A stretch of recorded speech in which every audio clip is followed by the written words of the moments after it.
Our weird family tradition rescued my neighbor's kids.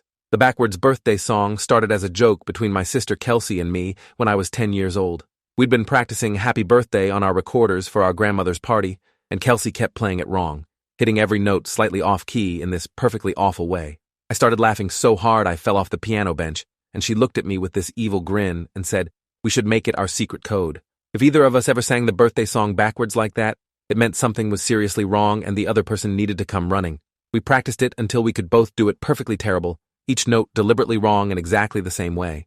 It sounded like nails on a chalkboard mixed with a dying cat, which was the whole point. Nobody would ever sing it that way by accident. We used it exactly twice in our childhood. Once when Kelsey got lost at the mall and panicked, singing it from inside a JCPenney dressing room until I found her. Once when I was stuck at a sleepover with a friend whose older brother was being creepy, and I sang it into the phone when I called home.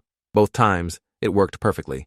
By the time I was 28 and Kelsey was 30, we'd mostly forgotten about it. She lived in Portland now with her wife and 2 kids, and I'd bought a small house in Sacramento, working remotely as a software developer. The house was in a quiet neighborhood called Riverside Estates, though there was no river and nothing particularly estate-like about the aging ranch houses on their quarter-acre lots. But it was affordable, had good bones, and the neighbors seemed normal enough. The Ortega family lived directly next door in a pale yellow house with a chain-link fence separating our backyards. I met Maria and Carlos Ortega during my second week in the house. I was setting up my grill on the back patio when a soccer ball came flying over the fence and nearly took out my beer. Maria's face appeared above the fence line a second later, standing on something to peer over. She was maybe 7 years old with dark braids and missing her 2 front teeth. "Sorry, mister," she called down. "Can we have our ball back?" Her brother Carlos popped up next to her, older by a couple years, wearing a Lakers jersey 3 sizes too big. I tossed the ball back and they disappeared, but after that, I'd see them playing in their yard almost every afternoon. Their mother, Rosa, worked as a nurse at Mercy General and would wave to me when she left for her shifts. She had the exhausted look of someone working too many hours, but she always smiled and asked how I was settling in. Her husband had died 2 years earlier in a construction accident, she told me one Saturday while we were both mowing our lawns. Just her and the kids now, trying to make it work. That first summer in the house, I started having people over for backyard barbecues most weekends. My college roommate Devin and his girlfriend, some co-workers, my cousin Beth, who lived 20 minutes away. We'd drink beer and play cornhole and blast music from my portable speaker. One Saturday in July, I was showing Beth how to work my fancy new Bluetooth speaker when Kelsey video called me. She was visiting some friends in San Francisco and wanted to catch up. I put her on speaker so Beth could say hi, and we were all laughing about something stupid when Beth randomly said we should sing Happy Birthday to her friend, whose party we'd missed. Before I could stop her, Kelsey started singing it wrong, the backwards version. Every note perfectly off-key in that specific way we'd practiced 20 years ago. Beth looked confused, but I started laughing and joined in, both of us singing this terrible, discordant version while Beth stared at us like we'd lost our minds. When we finished, I heard clapping from the other side of the fence. Maria's face appeared above it again, grinning with those missing front teeth. "That was so funny," she said. "Why did you sing it wrong?" I walked over to the fence and explained it was a secret code my sister and I had invented when we were kids. If you sing it wrong, it means you need help with something. Maria's eyes went wide like I just told her the best secret in the world. "Can you teach me?" she asked. I looked at Kelsey on the phone screen and she shrugged, smiling. "Sure," I said, "but you can only use it if something is really wrong, okay?" Maria nodded seriously, and I sang it through once slowly while she tried to match the notes. Carlos appeared next to her and wanted to learn too, so I taught them both, making them practice until they could hit every wrong note in exactly the right way. When Rosa called them in for dinner 15 minutes later, Maria was singing it while she ran inside, and Rosa gave me this amused look over the fence like I'd just taught her kids something ridiculous but harmless. I didn't think about it again for 3 years. Life moved forward the way it does. I got promoted at work. Kelsey had another kid. Devin got married. Rosa's shifts at the hospital changed, and I saw her less often, usually just her car pulling in late at night or leaving early in the morning. Maria and Carlos got older, less interested in soccer balls and more interested in their tablets and phones. I'd still wave when I saw them, but the casual backyard conversations became less frequent. Then about 6 months ago, a moving truck showed up next door and a man started carrying furniture into the Ortega house. He was tall and broad-shouldered, maybe late 30s, with the kind of build that came from manual labor rather than a gym. I was getting my mail when Rosa came outside and introduced him as Steve Pearson, her boyfriend who was moving in. She looked happy but tired, and Steve shook my hand with a grip just slightly too firm, holding eye contact just slightly too long. Something about him made the hair on the back of my neck stand up, but I couldn't point to anything specific. Over the next few months, I noticed changes in the Ortega household. The kids stopped playing in the backyard. The lights would be on late at night, and sometimes I'd hear Steve's voice through the walls. Not quite yelling, but close to it. Rosa's car started staying gone for longer stretches, and when I did see her, she'd give a quick wave and hurry inside without stopping to chat. One Saturday morning, I saw Carlos taking out the trash with a black eye that he tried to hide under his Lakers cap when he noticed me watching. When I asked if he was okay, he mumbled something about falling off his bike and went back inside fast. That night, I heard Steve's voice through the wall that separated our houses, something about respect and learning to listen the first time. I almost went over there, but what was I going to say? I heard you may be yelling at your stepkids through my wall? I had no proof of anything, just a bad feeling and a kid with a black eye that might actually have come from a bike accident. The night I heard the backwards birthday song, I'd been up late working on a coding project with a tight deadline. It was just past 11 on a Thursday in October, and I had my headphones on, staring at lines of code that weren't doing what I needed them to do. I pulled off my headphones to grab more coffee, and that's when I heard it. Faint, but distinct through the wall that separated my bedroom from the Ortega house. The backwards birthday song, every note perfectly wrong in exactly the way I'd taught Maria 3 years ago. My whole body went cold. I stood there frozen for maybe 10 seconds, trying to convince myself I'd imagined it, but then I heard it again, clearer this time. Maria's voice, singing quietly but deliberately, each wrong note hanging in the air like a distress signal. I grabbed my phone and went to the window that faced their house. The lights were on in what I knew was the kids' bedroom, and I could see movement through the thin curtains. I opened my window and called softly, "Maria, Maria, can you hear me?" The singing stopped. A few seconds later, Maria's face appeared at her window, pale and scared in the dim light from her room. She pressed her hand against the glass, and I could see dark bruises on her wrist, purple-black marks in the clear shape of fingerprints where someone had grabbed her hard. My stomach dropped. She opened her window a crack and whispered something I couldn't quite hear. I moved closer to my own window, straining to listen. "Carlos locked in basement," she said again, slightly louder. "Mom at hospital working. He's mad." Her voice cracked on the last word, and she glanced behind her, terrified. Before I could respond, I heard Steve's voice from somewhere inside their house. "Maria, who the hell are you talking to?" Maria's eyes went huge, and she slammed her window shut, disappearing from view.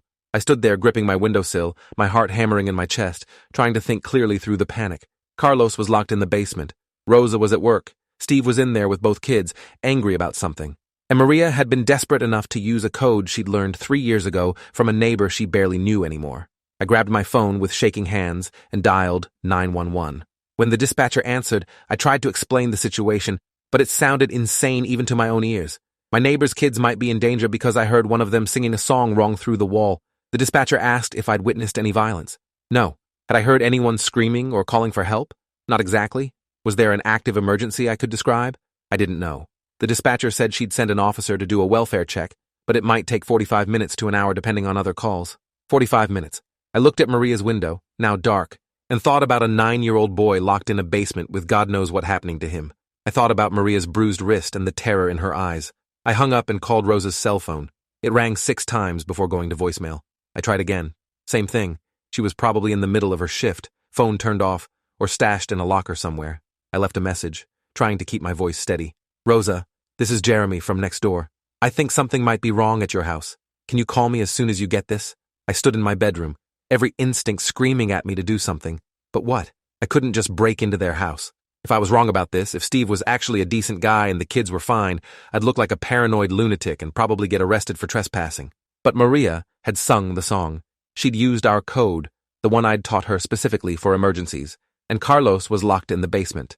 I made a decision that probably wasn't smart, but felt necessary. I went out my front door and walked across the lawn to the Ortega house. Their porch light was on, and I could hear a television playing inside. I knocked, trying to look casual, like a neighbor stopping by for a normal reason at 11 at night. Steve opened the door after a minute, looking annoyed. His hair was messy, and he was wearing sweatpants and a stained t-shirt. "Yeah?" he said, not opening the door more than a few inches. "Sorry to bother you," I said, forcing a friendly smile. "I think one of the kids' soccer balls came into my yard, and I wanted to make sure I got it back to them." Steve stared at me for a long moment. His eyes were bloodshot, and I could smell alcohol on his breath. "They don't play soccer anymore," he said flatly. "Must be someone else's ball." He started to close the door. "Wait," I said, putting my hand on the door frame. "Is Maria around?" I thought I heard her singing earlier and wanted to say hi. Steve's expression changed, something dark flickering across his face. "She's asleep. They're both asleep. You got a problem with that?" His voice had dropped lower, taking on an edge that made my pulse spike. "No problem," I said, pulling my hand back. "Just being neighborly." Steve looked me up and down with open contempt. "Maybe mind your own business, neighbor. Rosa's not here to entertain your lonely ass, and I don't want you talking to the kids when she's not around, got it?" He slammed the door before I could respond. and I heard the deadbolt turn with a solid click. I stood on their porch, my hands curling into fists, trying to decide what to do next. The logical thing was to wait for the police. They'd do the welfare check, see if anything was wrong, handle it professionally. But I kept seeing Maria's bruised wrist and hearing the fear in her voice. Carlos locked in basement. I walked around the side of their house, moving quietly through the shadows. The basement had a small window well on this side, covered with a metal grate. I knelt down and peered through the grimy glass. The basement was dim, lit only by what looked like a single bulb somewhere out of my line of sight. I tapped gently on the window. "Carlos," I whispered. "Carlos, can you hear me?" Nothing. I tapped harder, then used my phone flashlight to shine through the glass. Movement in the darkness. Carlos's face appeared on the other side of the window, pressed against the glass. His eyes were red from crying, and there was a dark bruise on his left cheek. He tried to say something, but I couldn't hear him through the window. I gestured for him to open it, but he shook his head and pointed upward, locked from the outside. The grate was fastened with a padlock. I pulled on it, but it didn't budge. Carlos pressed his hand against the glass, and I pressed mine against the outside, both of us separated by a quarter-inch of dirty window that might as well have been a wall. I heard footsteps on gravel behind me and spun around. Steve was standing there, backlit by the porch light, holding something in his right hand. When he moved closer, I saw it was a tire iron. "What the fuck do you think you're doing?" he said quietly. His voice was calm, which somehow made it worse. "Checking on the kids," I said, standing up slowly. "Carlos doesn't look so good down there." Steve laughed, a harsh sound with no humor in it. "You're trespassing. On my property. In the dark. Trying to break into my basement." He hefted the tire iron slightly. "That's a good way to get hurt." I held up my hands. "I'm not trying to break in. I'm trying to make sure those kids are safe." Steve took another step closer. "Safe from what? From me? I'm their father now. I'm the one keeping food on the table and a roof over their heads while their mom works every goddamn night. What are you? Some pervert who watches kids through windows?" The accusation hit like a slap and I felt my face go hot. "Those kids are being abused," I said, keeping my voice level. "Maria has bruises all over her wrist. Carlos has a black eye and you've got him locked in the basement. I've already called the police. They're on their way right now." Steve's expression changed, calculating. Then he smiled, and it was the scariest thing I'd seen all night. "No, you didn't," he said, "because if you had, you wouldn't be here sneaking around my house like a criminal. You'd be inside your place waiting for them to show up, which means you're bluffing." He moved fast, swinging the tire iron in a low arc toward my legs. I jumped back and felt it whistle past my knees, close enough that I felt the displacement of air. Steve swung again, and this time I wasn't fast enough. The iron caught me on the left shin with a crack that sent white-hot pain shooting up my leg. I went down hard, landing on the gravel with my hands breaking the fall. Blood welled up through my torn jeans, and my shin felt like it was on fire. Steve stood over me, breathing hard, the tire iron raised for another swing. "You should have minded your own business," he said. "Now I've got to explain to the cops why my neighbor attacked me and I had to defend myself. Self-defense is legal in California. Ask any lawyer." He was going to hit me again. I could see it in his eyes, the decision already made. I rolled to the side just as the iron came down, smashing into the gravel where my head had been a second earlier. Rocks sprayed up and something sharp cut my cheek. I kicked out with my good leg, catching Steve in the knee. He stumbled back, cursing, and I scrambled up, putting weight on my injured leg and immediately regretting it. The pain was incredible, but I stayed upright, backed against the side of the house. Steve was between me and the street.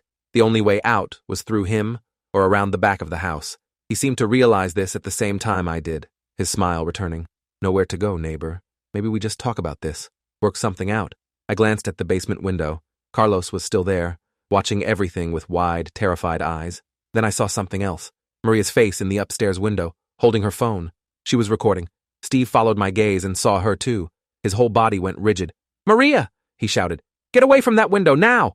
Maria didn't move. She kept filming, the phone's light visible even from the ground. Steve's face twisted with rage and he turned away from me, heading toward the front door. He was going up there. Going to get the phone, get Maria, probably hurt her for recording him. I made a choice that probably saved Maria's life, but guaranteed mine was about to get much worse. I tackled Steve from behind, using my weight to drive him forward onto the gravel. The tire iron flew out of his hand and skittered away into the darkness. We hit the ground hard and Steve's head bounced off a rock with a sound I'll never forget. A wet crack like breaking an egg. Steve went limp under me. For a second I thought I'd killed him and my brain went completely blank with panic. Then he groaned and tried to roll over, blood streaming from a gash on his forehead. I pressed my knee into his back, keeping him down, though my injured leg was screaming in protest. "Stay down," I said. "Just stay down. Police are coming." Steve thrashed under me, stronger than I expected, and managed to throw me off. We both got to our feet at the same time, circling each other in the narrow space between the houses. Blood covered half of Steve's face, and he was breathing in ragged gasps. "I'm going to fucking kill you," he said. "And nobody's going to give a shit because you broke into my property, my house, my family." I saw the tire iron on the ground behind him, and we both moved for it at the same time. Steve got there first, his hand closing around it, but I was closer than he thought. I grabbed his wrist with both hands, and we struggled for control, the iron between us like we were arm wrestling for the world's worst prize. We slammed into the side of the house, and I felt something in my ribs crack. The pain was distant, drowned out by adrenaline, and the knowledge that, if Steve got free with that tire iron, he was going to cave in my skull. I could feel his strength, the corded muscle in his arms from years of construction work, and I knew I couldn't hold him much longer. Then I heard sirens. Real ones this time, not distant but close, maybe 2 blocks away. Steve heard them too, and his eyes went wild. He tried to pull free, but I held on, using every ounce of strength I had left. The sirens got louder. Red and blue lights flickered across the house walls. Car doors slammed. "Police!" Someone shouted from the front yard. "Sacramento PD!" Steve finally let go of the tire iron and shoved me back hard. I stumbled and fell, landing on my bad leg again. When I looked up, Steve was running toward the back fence. He vaulted over it in one smooth motion and disappeared into the neighbor's yard on the other side. 2 officers came around the corner, guns drawn, shouting commands. I raised my hands, still sitting on the ground, and tried to explain what had happened. The words came out in a jumbled rush. The kids, the basement, the tire iron, Steve running. One officer kept his gun on me while the other went to the basement window. Carlos was still there, crying now, pressing his hands against the glass. The officer spoke into his radio, calling for backup and child protective services. More sirens approached. Within minutes, the street was full of police cars and an ambulance. Paramedics pulled me to my feet and started examining my leg. The shin wasn't broken, but it was badly bruised and possibly fractured. They wrapped it and gave me something for the pain that made everything feel cottony and distant. I watched them break the padlock on the basement grate and pull Carlos out. He was shaking, crying, repeating that he was sorry, he was sorry, he was sorry. A female officer wrapped him in a blanket and carried him toward an ambulance. Maria came out the front door with another officer, still holding her phone. She saw me and started crying harder, trying to pull away to run over. The officer held her gently and said something I couldn't hear. Maria held up her phone and showed it to the officer. The officer's expression changed as she watched the screen. She called over a detective who'd just arrived, a middle-aged black woman with gray streaks in her short hair. The detective watched Maria's video, then looked at me sitting on the curb with the paramedics. She walked over and introduced herself as Detective Sharon Walsh. I almost laughed at the irony. Walsh, a forbidden name in some story structure I'd read once, though I couldn't remember where. She asked me to walk her through everything that happened. I did, starting with the backwards birthday song and ending with Steve vaulting the fence. Detective Walsh took notes, occasionally asking questions, her expression unreadable. When I finished, she said they were putting out an alert for Steve. Assault with a deadly weapon. Child endangerment. Probably more charges once they investigated fully. Rosa arrived 20 minutes later, her nurse scrub still on, her face a mask of confusion and growing horror. Maria ran to her, sobbing, and Rosa sank to her knees on the lawn, holding her daughter and son, while officers explained what they knew so far. I couldn't hear the conversation, but I saw Rosa's face crumple as the reality set in. The man she'd let into her home, the man she'd trusted with her children. Carlos kept saying it wasn't her fault. He was sorry. Please don't be mad. Rosa just held them tighter, rocking back and forth, her own crying mixing with theirs. An officer approached me and said I needed to come to the station to give a formal statement. Could I walk? I tested my leg and found I could put weight on it with help. They loaded me into the back of a patrol car, and as we pulled away from the house, I saw Rosa still kneeling on the lawn with her kids, all 3 of them holding on to each other like they were the only solid things in a world that had just collapsed. At the station, I spent 3 hours going over every detail of the night. They wanted to know about previous interactions with Steve, about the kids, about why I'd gone over there in the first place instead of waiting for police. A lawyer part of me understood they were checking my story, making sure I hadn't assaulted Steve unprovoked and made up the rest. But Detective Walsh seemed to believe me, especially after they processed Maria's video. The footage was shaky and dark, but it clearly showed Steve swinging the tire iron at me, showed me defending myself, showed him running when police arrived. Around 3 in the morning, Walsh came back into the interview room and said they'd found Steve. He'd been hiding in a storage shed 4 blocks away, and when officers tried to bring him in, he'd fought them. Resisting arrest, added to his growing list of charges, Steve was at the hospital now getting stitches for the head wound, under police guard. Once he was cleared medically, he'd be booked into county jail. Walsh asked if I wanted to press charges for assault. Absolutely, I said. She nodded like she'd expected that answer and told me I could go home. A uniformed officer drove me back to my house just as the sun was starting to rise. The street looked normal in the early morning light. The Ortega house was dark and empty, yellow police tape across the front door. I limped inside and collapsed on my couch, my body finally registering all the damage. My leg throbbed, my ribs ached with every breath. The cut on my cheek had been cleaned and bandaged at the station. I stared at the ceiling and tried to process what had happened. If Maria hadn't remembered the backwards birthday song, if I hadn't taught it to her during that barbecue 3 years ago, if I'd ignored it, or waited for police, or assumed I'd misheard, the scenarios played through my mind, each one ending with something worse happening to those kids. I slept for maybe 2 hours before my phone started ringing. Kelsey, calling from Portland. Jeremy, what the hell? She said when I answered. It's all over the news. My neighbor recognized our street from the background shots. Are you okay? I gave her the short version, which still took 20 minutes. She listened without interrupting, and when I finished, she was quiet for a long moment. The backwards birthday song, she finally said. Oh my God. We made that up as kids. I know, I said, and I taught it to the neighbor kids 3 years ago as a joke. Never thought they'd actually remember it. Never thought they'd need to use it. Kelsey's voice got thick with emotion. You saved those kids, Jeremy. You know that, right? You literally saved their lives. I didn't feel like I'd saved anyone. I felt like I'd barely stopped something terrible from getting worse. But I said thanks anyway, because I didn't know what else to say. The story hit local news that afternoon. Neighbor uses secret code to rescue children from abusive stepfather. They interviewed Detective Walsh, who confirmed an investigation was ongoing. They showed footage of Steve being led into the courthouse for his arraignment, his head bandaged, his face blank. The charges were extensive. Multiple counts of child abuse, false imprisonment, assault with a deadly weapon, resisting arrest. His bail was set at $500,000, which his public defender argued was excessive. The judge disagreed, citing the severity of the charges and the fact that Steve had fled from police. He'd stay in county jail until trial. Rosa called me 2 days later. I almost didn't answer, unsure what to say to her. But when I picked up, she just said, thank you, over and over. Thank you. I'm so sorry. Thank you. I asked how the kids were doing. They're staying with my sister in Stockton for now, Rosa said. CPS says they need to be in a stable environment while this gets sorted out. I'm getting them into therapy. Both of them. Carlos especially. He was down there for 6 hours before you heard Maria. 6 hours in a locked basement because he'd spilled Steve's beer during a football game. Rosa's voice cracked. I should have seen it. Should have known. How did I not know? I told her what I'd been telling myself, that abusers are good at hiding what they do, that Steve had probably been careful, escalating slowly, making sure the kids were too scared to tell, that she'd been working constant shifts, exhausted, trusting someone she thought she loved. None of it was her fault. Rosa was quiet for a moment. Maria showed me the video, she said. What he did to you. You could have been killed. Why did you do it? I thought about that. Because she sang the song, I finally said. Because 3 years ago, I taught them something silly and stupid, and Maria remembered. She reached out the only way she knew how. How could I not respond to that? Rosa made a sound that was half laugh, half sob. A backwards birthday song, she said. Of all the things. Yeah, I said. Of all the things. The preliminary hearing happened 6 weeks later. I testified about the night of the incident, walking the prosecutor through every detail while Steve sat at the defense table, staring at me with cold hatred. His lawyer tried to paint me as an unstable neighbor with a hero complex who'd assaulted his client without provocation. But the video from Maria's phone destroyed that narrative.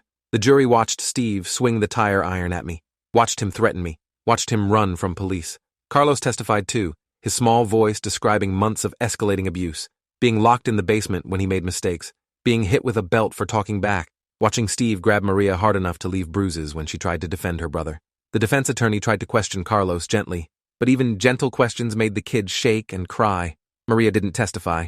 The prosecutor said she was too young and too traumatized, but her video spoke for her. The judge ruled there was sufficient evidence for trial. Steve took a plea deal 2 months later. 20 years for child abuse, assault, and related charges. Eligible for parole after serving 12. His lawyer stood next to him in court and read a prepared statement about his client's remorse and struggles with anger management and alcohol. Steve himself said nothing, just signed the papers with his jaw clenched. When the judge asked if he had anything to say to the victims, Steve looked directly at Rosa and said, I gave you everything. Rosa stood up from the gallery, her whole body shaking. You gave me nightmares, she said. You gave my children trauma they'll carry forever. You gave me guilt I'll never escape. That's what you gave me. The bailiff asked her to sit down, but the judge allowed her to finish. You're a coward who hurt children because you could, Rosa said. And I hope you think about that every day for the next 20 years. Steve looked away first. The kids came back to Sacramento 3 months after Steve's sentencing. Rosa had sold the yellow house, unable to live there anymore, and bought a smaller place in a different neighborhood. She invited me over for dinner when they got settled in. It was awkward at first, all of us sitting around a table trying to pretend this was normal. But then, Carlos asked if I wanted to see his new Pokemon cards, and Maria showed me a picture she'd drawn of a superhero with a backwards musical note on his chest. Your superhero name should be Wrong Song Man, she said seriously. Because you came when I sang it wrong. I laughed and agreed that was a perfect superhero name. After dinner, Rosa asked if I'd teach the kids some other code. Something new they could use if they ever felt unsafe again. Something that's just for us, Maria added. So we sat in their new living room and invented 3 new signals. Whistling, "Twinkle, twinkle, little star" backwards meant I need help, but I'm okay. Knocking in a pattern, 3 fast and 2 slow, meant emergency situation. And saying the phrase, "Purple elephants dance at midnight," in casual conversation, meant call the police right now. We practiced until everyone could do all 3 signals perfectly. Then Rosa made us promise we'd keep practicing. Once a month, just like a fire drill. She didn't want the signals to fade and be forgotten when they might need them someday. She was taking no chances anymore. Before I left, Carlos hugged me, quick and tight, then ran upstairs. Maria stayed in the doorway. "Thank you for teaching me the song," she said quietly, "and thank you for coming when I sang it." I knelt down so we were at eye level. "You were brave," I told her. "You remembered something from 3 years ago and used it to save yourself and your brother. That's pretty incredible." Maria looked at her feet. "I was scared you wouldn't hear me," she said. "Or you'd hear me and think I was just being dumb. I almost didn't sing it, but I remembered you said to only use it if something was really wrong. And it was really wrong." Her eyes filled with tears.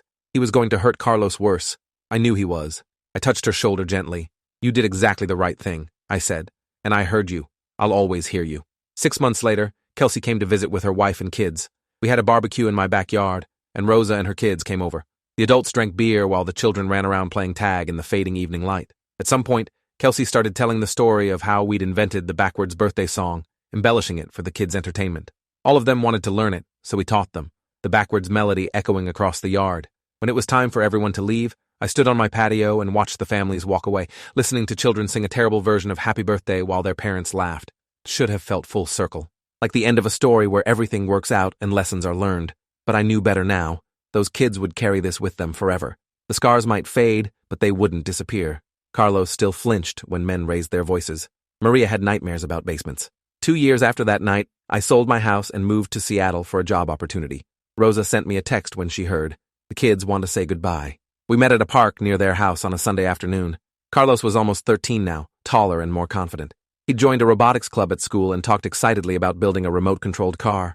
Maria was 9, missing different teeth now, her hair cut short in a way that made her look older.